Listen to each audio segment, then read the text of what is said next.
Bienvenidos de nuevo a Covadonga Medios. Este es su programa El Nuevo Rumbo de México, transmitido en Pulso Sur. Hoy tenemos una conversación con el ingeniero eh, Luis Carlos Rodríguez Hoy. Bienvenido, Luis Carlos. Luis Carlos es ingeniero en sistemas de energía, egresado de la Universidad de Quintana Roo, y tiene también estudios de posgrado en astrofísica y una especialidad en psicoterapia humanista. Luis Carlos, hoy, ¿qué te parece si abordamos un poquito, aprovechando la formación que tienes en astrofísica, eh, para dar a conocer a nuestro auditorio algunos conceptos, conocimientos importantes que explican nuestro origen, el origen de nuestro planeta, el origen de nuestra galaxia, eh, y vamos relacionándolo con lo que es importante que los niños, desde niños, tengan idea a través de la educación y conciencia de en qué planeta estamos parados, por qué es importante el concepto de sostenibilidad, por qué es importante cuidar de nuestro ambiente y por qué es importante cuidar de nuestro futuro.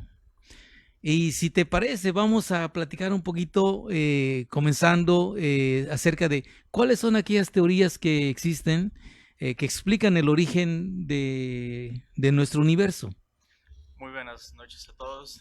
Muchas gracias por la invitación, doctor Francisco Rosado May. De hecho, estamos recordando que usted fue mi rector en la Universidad de Quintana Roo. Así es. Cuando ingresé a la universidad era 1993, estamos recordando. Hace poco, ¿no? Hace poco, Hace poco, de la tercera generación. De allí soy. El tema que se aborda hoy, que desea abordar, es muy importante. Platicábamos fuera de cámara sobre el libro de Stephen Hawking, Ajá, Breve Historia del Tiempo, que es clásico. un clásico de la divulgación de la ciencia, en especial de la cosmología. Esta parte que hizo Stephen Hawking de poner en palabras sencillas lo que es bastante complejo muchas veces, fue muy importante porque esto ocasionó que muchas personas, muchos jóvenes, muchos niños, enfocaran sus baterías, sus esfuerzos hacia la parte de la ciencia. En este libro, básicamente, explica el origen del universo. Y estamos hablando de las ciencias exactas, ¿verdad? Porque también las ciencias sociales, economía y otras, son ciencias, ¿va? Claro, claro. Yo siempre he recalcado eso. Independientemente de la disciplina que se maneje, es ciencia. Siempre que hay una metodología, antecedentes, se pueda comprobar, es una ciencia. Independientemente, estamos hablando de la parte de ciencias sociales, ciencias humanidades, ciencias exactas, como se le llama A la comúnmente, física, a a las la física, matemáticas, a la matemáticas, química. química y demás. En esta parte de que comenta de la teoría del origen del universo, podemos abordar también la parte filosófica, pero la que nos interesa ahorita, siento, es la parte científica. Ujú, La teoría más aceptada del origen del universo es el Big Bang, ujú. ¿no? Esta parte del Big Bang explica la generación o el origen del universo por medio de una singularidad cuántica. Imaginémonos que tenemos toda la energía, toda la materia del universo contenida en un punto, nosotros le llamamos de radio cero, porque es algo conceptual de radio cero, contenida toda la energía y la materia del universo. No la materia y la energía como la conocemos ahorita, Ujú. que conocemos los electrones, los protones, los neutrones, los quarks y demás, sino imagínense que no existía esa materia como la conocemos, sino era completamente exótica. De hecho, nadie te puede decir al momento cómo era esa clase de energía y tampoco de dónde vino esa singularidad cuántica, que sería Ujú. Tema de otra discusión, pregunta, ¿no? claro. Muy profundo. Sino, de alguna manera hubo una inestabilidad cuántica Ujú. en ese punto de radio cero y se empezó a expandir, una explosión. Ujú. Es Fuera decir, la de, energía ya no podía contenerse más, comprimirse más y tuvo que explotar. de hecho, no se sabe a ciencia cierta qué es lo que originó esa inestabilidad cuántica. Únicamente sabemos que surgió porque estamos aquí. Ujú. Entonces hubo la inestabilidad cuántica, ¡pum! explotó, por decirlo de alguna manera, pero en ese momento se empezó a crear el espacio y el tiempo que no habían. Eso es importante recalcarlo. Es decir, imagínense ese punto, pero afuera hay nada. Concebir la nada es muy complejo. De hecho, se tiene que abordar desde el punto de vista filosófico. Y se fue creando el espacio y el tiempo. Hay una situación que conocemos nosotros como el tiempo de Planck o el universo de Planck, que son 10 a la menos 43, 45 segundos después de la gran explosión. Cuando sucede eso, antes de ese tiempo, no podemos identificar, no podemos estudiar lo que sucedió. ¿Por qué? Hay que recordar que en el universo existen 4 fuerzas básicas, que es la fuerza de la gravedad, es decir, si soltamos esto, se va a caer. Sí, la masa atrae. Exactamente. De hecho, es la curvatura del espacio-tiempo. Después podemos abordar esa parte, pero lo podemos entender como la atracción, ¿no?, de un cuerpo hacia el otro, masivo. La fuerza electromagnética, que la vivimos constantemente. Gracias a eso tenemos la transmisión de muchas señales. La fuerza fuerte y la fuerza débil. Muchas veces me preguntan, a ver, ¿qué es la fuerza fuerte y qué es la fuerza débil? Parece contradicción. Parece contradictorio, ¿no? Sí. Pero estas dos fuerzas, las primeras, la fuerza electromagnética y la fuerza de la gravedad, actúan en el macro. Lo sentimos, lo palpamos y decaen como el inverso de la distancia al cuadrado. Bueno, después explicamos eso. Entonces, pero la fuerza fuerte y la fuerza débil actúan a nivel atómico. La fuerza fuerte, a palabras llanas, es la que ocasiona que los protones en el átomo, de manera clásica vamos a hablar, los protones en el átomo sigan en el átomo. Si tenemos una carga positiva y una carga positiva, por naturaleza se van a repeler. Entonces es la que une, son los gluones, la que unen a los protones en el átomo, y eso es lo que permite que haya un núcleo. Aparte están los neutrones de acuerdo al átomo que estamos analizando. Y la fuerza débil es la que permite que el electrón se mueva y no salga despedido del átomo. Entonces esas 4 fuerzas que son fundamentales en el universo, con las cuales podemos explicar todo lo que existe en el universo, con diferentes variantes, estaban unidas antes de ese tiempo que les digo. Como no hay una teoría de unificación de esas 4 fuerzas, no podemos entender qué es lo que sucede allá. Ahorita se está trabajando en tratar de unificar esas fuerzas. Se logró, la teoría de la unificación. La teoría de la unificación. Se logró más o menos entender la unificación de la fuerza electromagnética y la fuerza débil, ¿sí? Más o menos se trató de entender cómo es el proceso de la unificación de esas 2 teorías y se está trabajando en ello.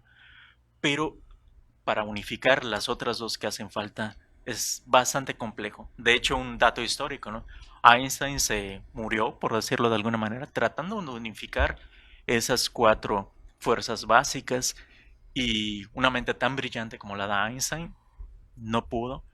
Tenemos el caso de Stephen Hawking, que igual no pudo unificar esas 4 fuerzas básicas. De hecho, pues partió Stephen Hawking a otro plano, por decir, y nunca se pudo unificar esas 4 fuerzas. Sí, porque de acuerdo a lo que Stephen Hawking descubrió en sus investigaciones, lo que hizo en parte complicado la explicación de la teoría que unifique estas 4 fuerzas fue el descubrimiento de los agujeros negros. Exactamente. Que nos plantea otros interrogantes en el entendimiento de nuestro origen. Mucho más complejo, porque no es fácil entender que un objeto en el universo sea capaz, con su gravedad, con su atracción gravitacional, hacer que ni siquiera la luz pueda escapar de su fuerza. ¿Qué es un agujero negro? A grandes rasgos, un agujero negro es el colapso gravitatorio de una estrella muy masiva. Entendamos, una estrella, en su núcleo hay fusión nuclear. Se van fusionando Los átomos, hidrógeno, helio, litio. Para entender estrella, digamos algo así como un sol. Como un sol. Exactamente. De hecho, nuestro sol es una estrella. Es una estrella. Así es. Es una estrella y es una estrella común. Tampoco nos vamos a sentir muy especiales, ¿no? Claro. Es una estrella común, está en la secuencia principal del HR. Allí está nuestro sol. Es una estrella, es un sol común, como hay miles de muchas millones, galaxias. de billones de soles. Entonces, en el corazón de la estrella, en el centro de la estrella, suceden esas reacciones termonucleares de fusión nuclear. Eso produce lo que nosotros llamamos presión de radiación, que son los fotones que van saliendo y evitan que la atmósfera de la estrella colapse. Está en un equilibrio de la estrella. Pero sucede una situación en la cual, con el tiempo, la estrella ya no es capaz de producir reacciones exotérmicas, sino requiere endotérmicas, que le tendremos que meter energía a la estrella para que siga viviendo. Entonces, esa presión de radiación ya no existe o va decayendo y la atmósfera va a colapsar. Dependiendo de la masa del centro de la estrella, esa cantidad de materia, de gas estelar que está allí en la estrella, colapsa en cuestiones de segundo. Imagínense esa cantidad de materia. Y ha sido captado por el Hubble, por ejemplo, el colapso de esas estrellas. Claro, es lo que nosotros conocemos como la supernova. Exactamente, ¿no? Sí.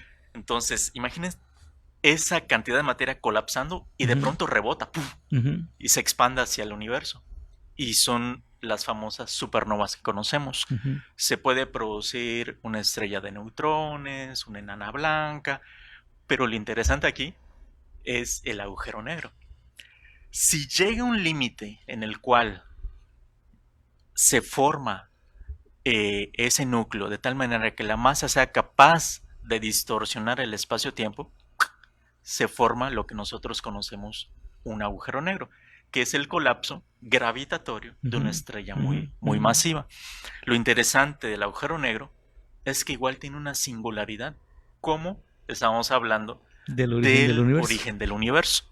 Por eso muchos piensan que nosotros estamos inmersos en un gran agujero negro. Bueno, esa es una especulación, ¿no? Claro, ¿en qué plano andamos? ¿En qué plano andamos? Sí. Entonces, se forma un agujero negro por el colapso gravitatorio de una estrella muy masiva. Se forma un horizonte de eventos o de sucesos que fuera de él podemos entender qué es lo que pasa.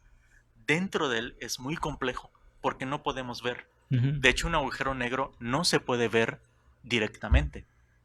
Lo podemos observar de manera indirecta.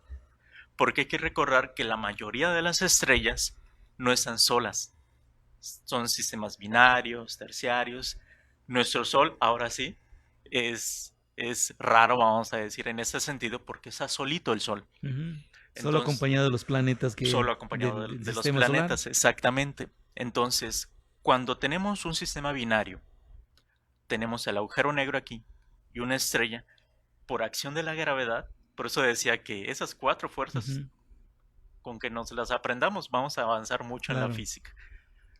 Esa atracción gravitacional va a originar que la materia de la estrella vecina empieza a girar, empieza a colapsar dentro del agujero negro. Por eso se dice que el agujero negro traga materia, traga soles. Va a empezar a ser una especie de espiral, pero en ese ínter la materia va friccionándose, pero a grandes velocidades de tal manera que emite radiación. Entonces, en un punto en el espacio donde vemos alta cantidad de radiación, ¿qué es lo que detectan nuestros sistemas de exactamente, podemos inferir, allí hay un agujero negro. Allá hubo un suceso de... Porque el radio que estamos observando es muy, muy pequeño, el punto es muy pequeño, hay una estrella vecina y hay un disco de acreción. Pero también puede ser una estrella de neutrones.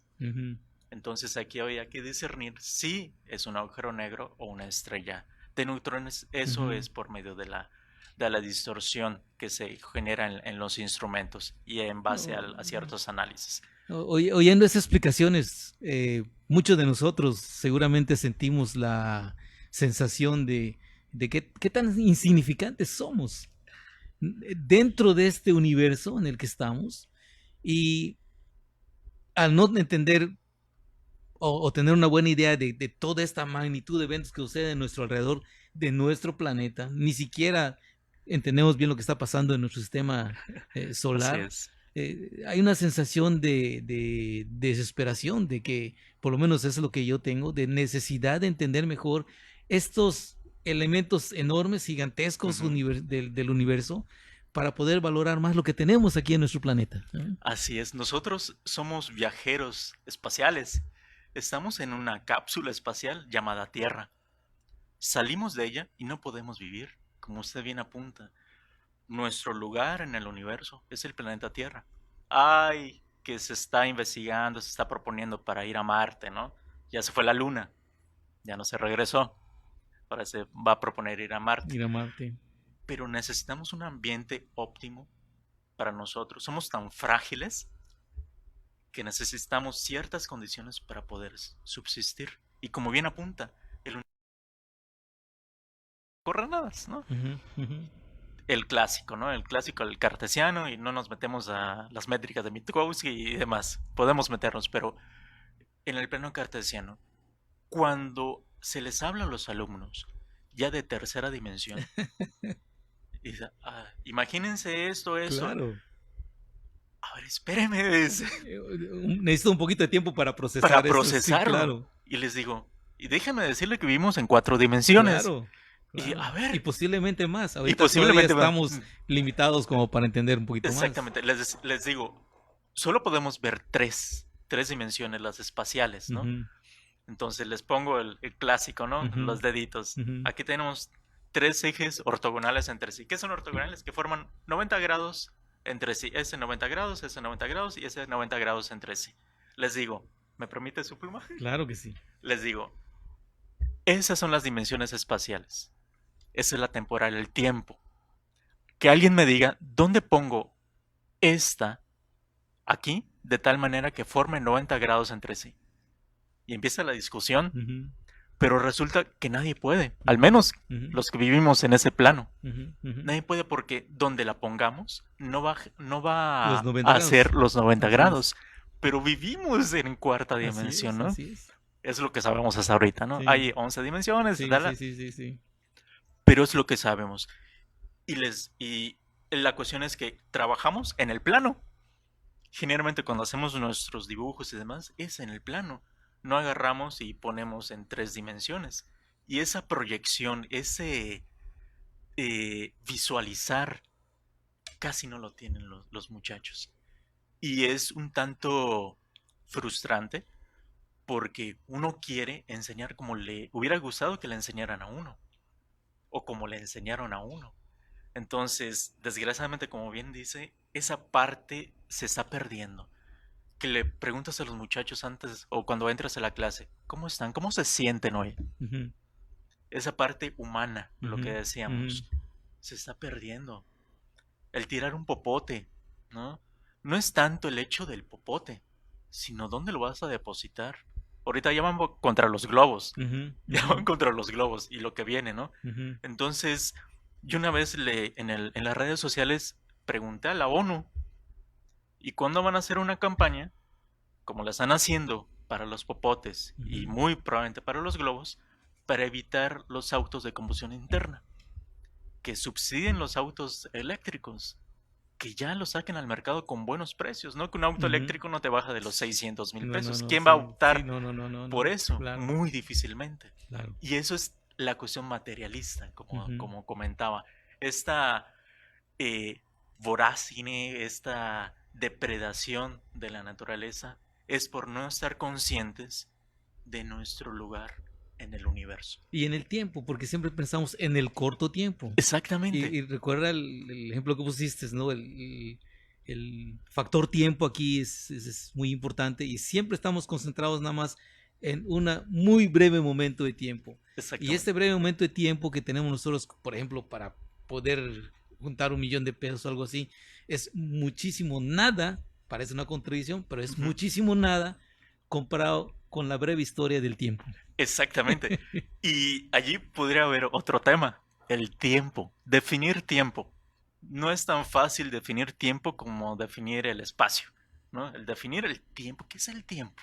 A ver, ustedes allá en casita, pónganse a pensar, ¿qué es el tiempo? Más, son los segundos. No, no, no. Ujú, ¿Qué es el tiempo? ¿Cómo definimos el tiempo? ujú, Una idea. Para que nosotros tengamos la concepción del tiempo, tenemos que ver el cambio de las cosas. Si no hay cambio, todo es permanente, estático, ¿dónde está el tiempo? Entonces, ¿el tiempo existe? ujú.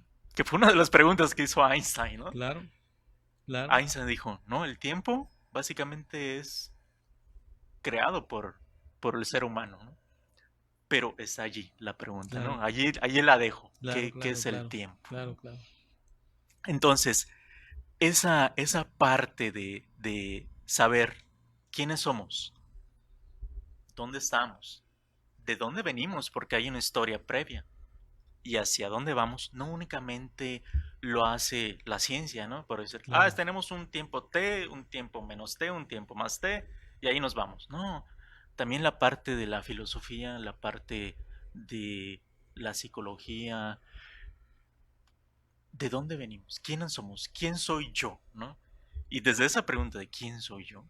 ¿Quién soy? Pueden surgir maravillosas ¿Quién soy yo y cómo teorías. estoy articulado con una comunidad a la que pertenezco, ¿no? Exactamente, porque no estamos No aislados. estamos aislados. Muchas veces, no, yo Y estoy... la comunidad no es solamente la otra persona, No, sino también es el árbol, es el animal, es la tierra, es el aire. Y esa visión, por ejemplo, de integralidad claro, es la que necesitamos recuperar. Y la podemos recuperar teniendo conciencia de lo que somos o cómo estamos ubicados ujú, en este universo. claro. Y como usted bien apunta, esa parte de estamos integrados a un todo. Somos parte de un sistema. Todo lo que haga algún elemento del sistema va a perturbar en gran o pequeña medida a Al resto. todo el conjunto. Y tenemos que estar conscientes de que no estamos en un sistema cerrado. Ahorita estamos aquí en el estudio. Está la puerta cerrada. Lo que hagamos aquí no perjudica. Claro que perjudica. Y tiene sus repercusiones Ujú, afuera. ujú, El sistema cerrado yo siento que es completamente teórico. Porque no podemos aislar completamente algo ujú. y que no interactúe con el universo. Vamos, tenemos los rayos cósmicos. Rayos cósmicos, los neutrinos los están pasando por todos lados. Es muy difícil detener un neutrino. Pasan por Toda la la materia. Tierra, por la materia. Entonces hay una interacción. Pequeñísima, pero existe, Ujú. ¿no? Entonces, esa parte de sentirnos aislados no es cierto. Lo que hagamos, como usted bien dice, a la naturaleza, se va a repercutir en el ser humano porque nosotros somos parte de la naturaleza y también esa humanidad, ¿no? Yo a veces digo, es que el ser humano se está deshumanizando y me dicen, a ver, ¿cómo se... Sí, está perdiendo esa esencia como ser La esencia, humano, la exactamente. esencia La como ser esencia. humano, ese afán de conseguir cuestiones materiales, de tener, no sé, algún vehículo, un coche, riquezas, que al final de cuentas son cuestiones materiales, pero Temporales. temporales, exactamente. Y volvemos al tiempo, ¿no? Claro, claro. Por eso la invitación es de adentro hacia afuera. Ver lo que tengo conmigo, quién soy, mi ser, y hacerle caso al ser que somos, porque somos bastante sabios en ese aspecto. Bueno, ya no estamos yendo a la parte filosófica Pero la y idea permearlo, ¿no? no tener, por ejemplo, cosas materiales, Claro, ¿no? claro. La idea es plantearnos como reto nosotros como seres humanos, cómo hacer un mundo Ujú, más sostenible, cómo exactamente. hacer un planeta más vivible, Ujú, cómo no perder nuestra interacción que nos dio origen en primer lugar y cómo crear cosas que nos motiven a ser mejores cada vez como humanos, así ¿no? es.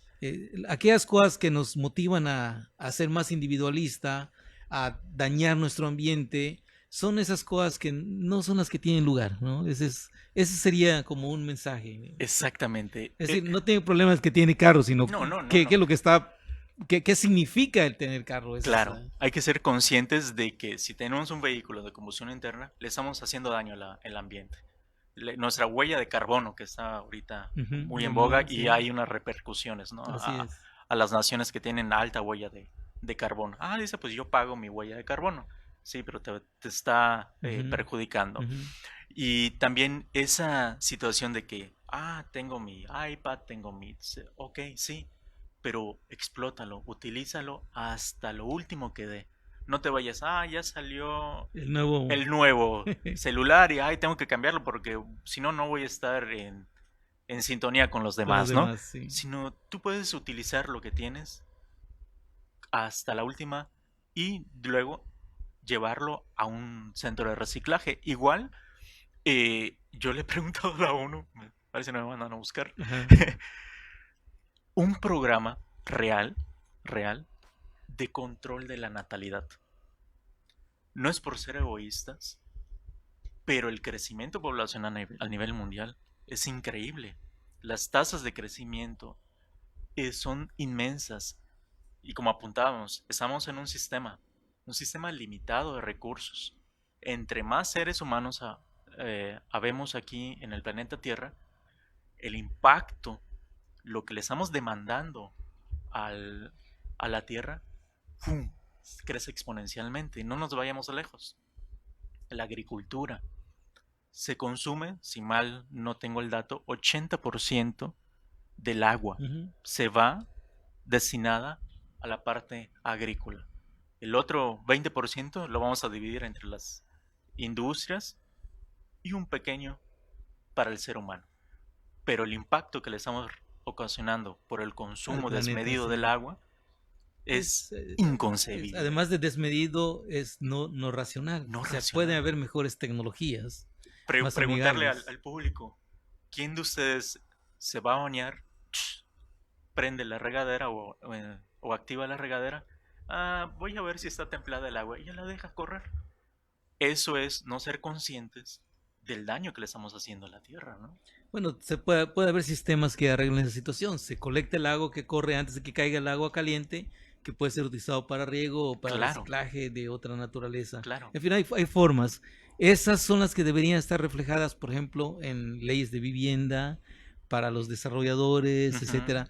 Y se pueden lograr cuando nuestros tomadores de decisiones tengan la conciencia que estamos tratando de fomentar a través de esta conversación, en el Exacto. que podamos nosotros sentirnos de que primero nuestras acciones tienen consecuencias Ujú. y estamos en un planeta que eh, no tiene más espacio que este planeta y en el que tenemos que vivir todos, pero que somos parte también de un gran universo en el que al tener conciencia de la magnitud de lo que tenemos a nuestro Ujú. alrededor, pudiera mejorar nuestro quehacer internamente, personalmente, y con el mensaje de esperar que en esta cuarta transformación que viene para México y que debería estar presente en todos los estados, en todas las comunidades, no sería mala idea pensar que estamos en este universo, un universo grande, complejo, en el que cada uno de nosotros somos una parte importante, pero también insignificante. Así Por lo es. tanto, tenemos que hacer valer mucho esta insignificancia que tenemos para que seamos significativos en nuestro planeta y poder tener una vida sostenible, Así es, básicamente. claro que sí. Y recordar que la edad del universo, uno pensaría, no, son billones y billones y billones de años. No, se ha calculado que son 13.700 millones de años. Entonces, es bastante joven, ¿no? Uh -huh. Comparado con nosotros, es bastante viejo, ¿no? Pero aún se están formando estrellas, aún se están formando galaxias, aún se están formando planetas, se está generando bastante energía en el universo. Y como usted bien apuntaba, la temperatura del universo Uh va -huh. decayendo, Uh -huh. va decayendo. Al principio era muy caliente, se generaron las primeras partículas muy ligeras, los fotones, los Uh -huh. electrones, y luego los protones. Y esto ha estado ocasionando de que también se pregunte uno, ¿no? ¿Realmente va a haber un colapso del universo o se va a seguir expandiendo? Todo eso depende de la velocidad a la cual se está expandiendo el universo, que si la fuerza de atracción gravitacional va a ser tal que permita otra vez regresar De todo contracción. a la contracción, porque hay que recordar, ¿no? Entre más nos alejemos, más decae la gravedad, ¿no? Así es. Y en ese sentido, si nos vamos a la magnitud del universo, es bastante complejo. Igual se han sacado imágenes perdón, se han sacado simulaciones de cómo es la estructura a gran escala del universo y es Es increíble. plana, es redonda, es esférica, Es como es un sistema elíptica. neuronal, Ujú. ¿sí? Una red. Una red neuronal. Tenemos cúmulos de galaxias donde hay millones de galaxias y están conectadas por filamentos. Y lo que decimos, nada está aislado. A gran escala, igual lo que sucede en un lado va a Repercute en el otro. repercutir en algún momento en otro lado, ¿no? Y volvemos a centrarnos en nosotros mismos. Lo que hagamos con nosotros mismos va a permear a los que están a nuestro alrededor y más allá. Y más allá. Y como bien apuntaba, los tomadores de decisión deben de sentarse, escuchar, valorar y poder, entonces sí, tomar la Tomar decisión mejores óptima, ¿no? decisiones. Exactamente. Pues agradezco muchísimo a Luis Carlos y sobre todo a usted por estar pendiente de este programa, en esta conversación que estamos teniendo con diferentes personalidades, con diferentes temas, abonando para que nuestro país tenga un mejor rumbo cada vez más. Muchas gracias. Gracias.